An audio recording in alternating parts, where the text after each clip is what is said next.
All right, to install the Rust, you'll need to run this command followed by this. Pretty much after doing that, your Rust is installed.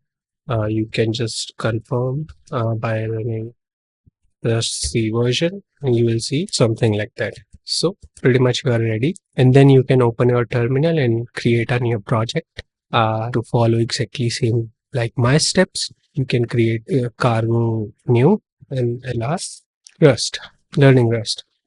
It's going to create some folders for you, the dependency management for you, and it's going to create a default file for you.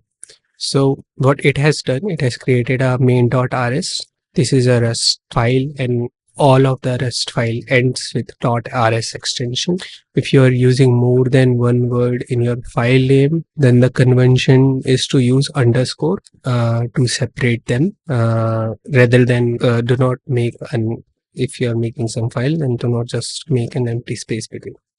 So if you open it, your main.rs, you'll see this is going to be the by default code. If it's a function main and it has a print ln macro which says hello world. So let's try to compile this. So let's call rust c, and inside source we have main. It's going to compile it and see it has just made the binary of it. If you can see this is the one main.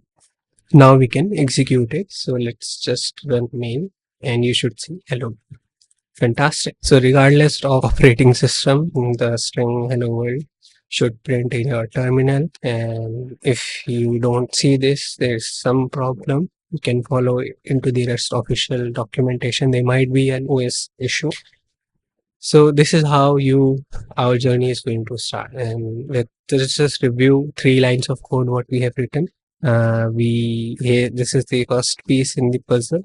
These line defines a function which is called main. Main is a special, and it's always the first code that runs in every executable Rust program. And the function is wrapped with this parenthesis and Rust required curly braces around all function bodies. It's a good style to place curly bracket on the same line as the function, adding it, and in the inside the body it holds the code. So print ln calls a Rust macro. If it had called a function instead, it would enter something like this. I'll just remove this, and it's a functional call, but it's a special macro. That macros are a way to write codes that generate codes to extend Rust syntax. We'll discuss more in the future. Second, you see the hello world string. We pass this string as an argument to the println macro, and the string is printed on the screen. And then finally, you'll see a semicolon which indicates that this expression is over. Next one is ready to begin. Most line of Rust code ends with a semicolon. So this is the hello world, and we are ready for running this our journey into Rust, and then we'll use Rust for learning AI and machine learning. This is step 1. Make sure